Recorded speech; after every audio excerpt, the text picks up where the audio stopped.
Ladies and gentlemen, this is the YouTube channel vlog show of inspiration and realness. Also, this is the YouTube channel vlog show of positivity, personality, and fun. This is Eric Lima Shenanigans of 1977, and now the perpetrator of these shenanigans, Big Beefy E himself from his Big Beefy Man Cave in New Bedford, Massachusetts, Mr. Shenanigans himself, and the two-time Chilling 3000 2022 End of the Year Awards winner, Eric M. Lima. Thank you, Mr. Announcer, sir, for that lovely intro. Well, hello there, everyone. Welcome to yet another episode of Eric Lima Shenanigans of 1977. This is episode 385 of the show. Forgive my face a little bit. It's been... I cut it... sometimes when you shave, you get some nicks and cuts here and there. And you feel like you've gone to a fight or something like that. Yeah. I started a fight with Gunter, and he punched me in the face so hard I'm bleeding. You know what I'm saying? No, I'm only kidding. A lot of people are like, you're weird, Eric. All right. Yeah. Sometimes weirdness comes to the fore. How's it going? Well, I got one more roadblock, and that would be this week, this coming week.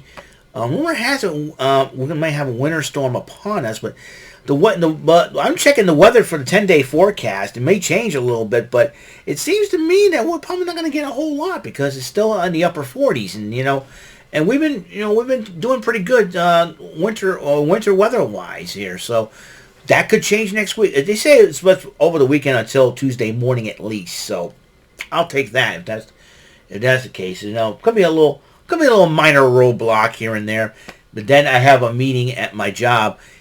This coming Thursday, like a week from yesterday, actually. So, and I did discuss a little bit with my boss about it. And my boss, he said, "I'm just going to put your mind at ease. Don't worry about a thing." So, nothing to worry about. And I said, "Okay, that's fine." So that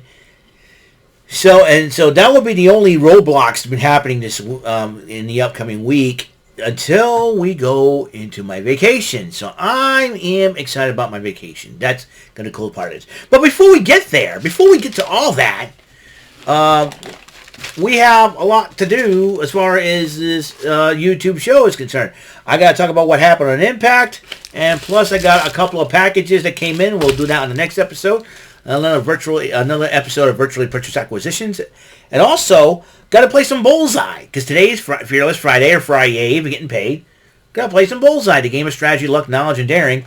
And then you got SmackDown tonight. I got AEW Rampage, SmackDown, and then NXT Level Up. And then tomorrow we're going to play some Saturday Shenanigancade as well. And we're going to play some Knights of the Round. And we're going to go back to medieval times and beating people up in medieval times.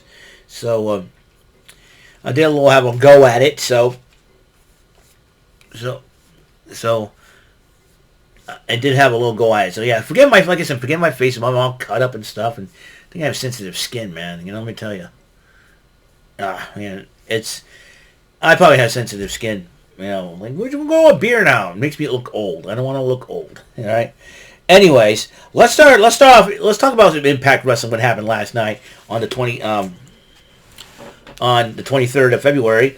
Today's the 24th, by the way. That means we are 4 days away to the end of February, and we're going into March. So there's that to contend with.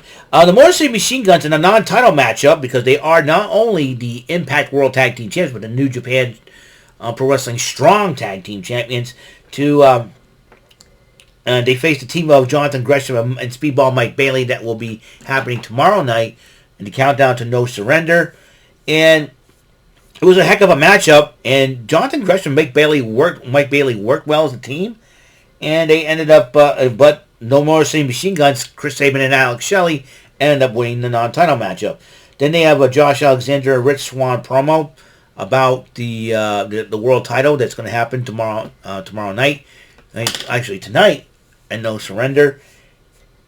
And then before the Impact, Deonna Purrazzo won a matchup, and Giselle Shaw blindsides Deonna Purrazzo, but they were about to get payback on. They were about to get her back with the bowl of chili, but then Deonna Purrazzo ducked. Giselle Shaw hit Jay Vidal, her associate, with the chili, and then rubbed Giselle's face on it, and they're like, "Oh my God!" And then Deonna Purrazzo kind of responded to think, what tomorrow night, at No Surrender, you're gonna get a broken arm. Biatch. That's what he, Beat the Clock Challenge. One half of the Good Hands, Jason Hodge took on Tommy Dreamer, and John Sky likes to run his mouth, but Tommy Dreamer won the matchup with 1 minute and 15 seconds. Bully Ray beat that. In this one, they're having a live version of Busted Open, and whoever wins the match gets to speak first. So there's that.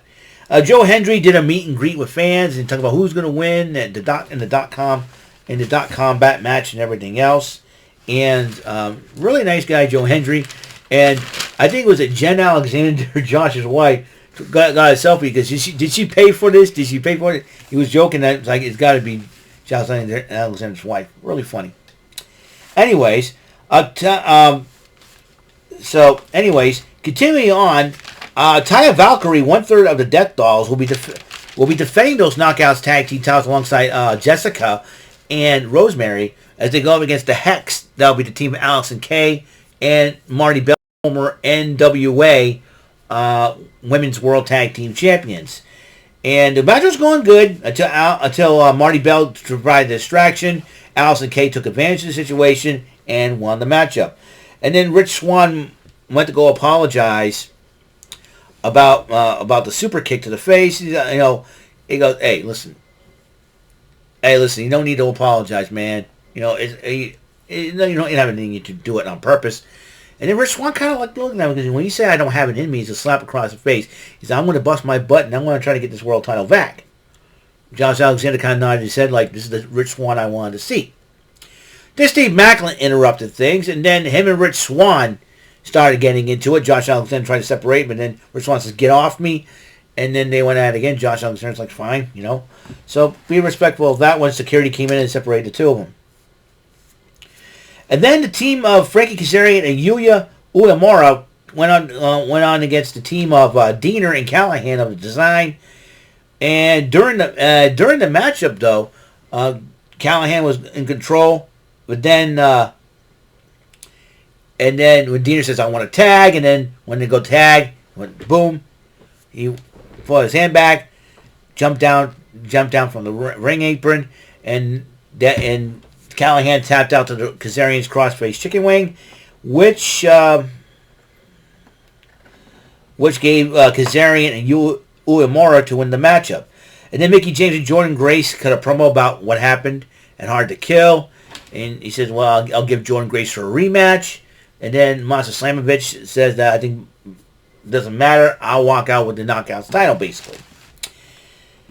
Then Callahan confronted Diener about Step 5. He said, "Listen, it's not a contract, it's a covenant, but you still want to be part of the design. I thought it was employed, maybe it still is, but we still got 2 deadly steps left of."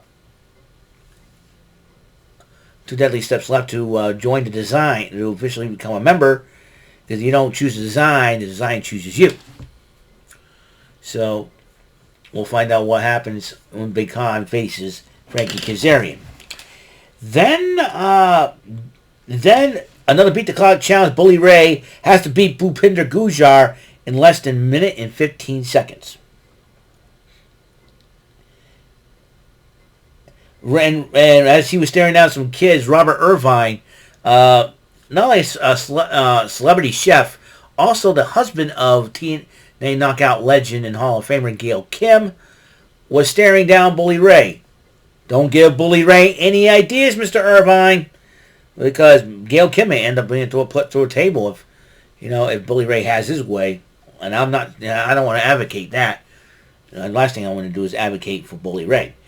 But then some kids try to go a high five, and then they go, and he's like, whatever. So, anyways, and then during the matchup, the Good Hands get involved during the matchup, distracting Gujar, and the referees distracted with the Good Hands, and Bully Ray got the chain up and everything else. Gujar went to go in and said, "Hey," he got knocked out, and then Bully Ray lifted the leg, put a foot on the chest. That was it. 45 seconds. So that means about 30 seconds. So Bully Ray gets to talk first. But then Trey Miguel and Crazy Steve were isolated in separate rooms for 24 hours, no food, no water, to prepare for Monsters Ball.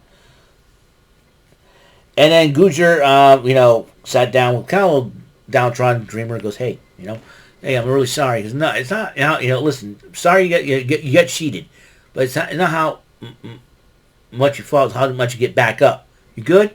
So Tommy Dreamer gave him some advice instead, and that was classy of Tommy Dreamer to do so. Guide the young superstars, guide the young wrestlers.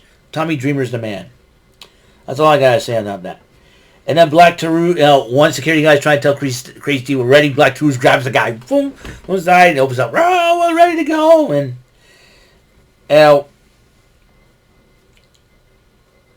And then Trey Miguel came out, exhibition title, Monsters Ball. Trey Miguel versus Crazy Steve, one of the craziest matches. They had thumbtacks, barbed wire. The barbed wire, both men going through the barbed wire was enough. And the pinfall goes to Trey Miguel, who is still your X Division champion. So that's all the time we have on this episode of Eric Lima Shenanigans of 1977. Give me a second here again. All right, it's better. This is all the time we have on the show for Eric Lima Shenanigans of 1977, episode 385 of the show. And we're about to embark on another episode where I got a couple of packages I'm going to open, a little unboxing for you. So in a little chat for a while and see what happens. So hope to see you guys later on in the day. So I will see you guys later. Guys, have a wonderful day. And until that next episode, Mr. Announcer, sir, can you hear me? Take us home. That is all for today's episode of the show. This is Mr. Lima speaking for Eric Lima Shenanigans of 1977. A Big Beefy E, doer for Bob Saget production, and in association with A Sweet Bofa Raving Dingleberries Telepictures and Distribution. Thank you for watching another great episode of Eric Lima Shenanigans of 1977. Until the next episode, goodbye for now.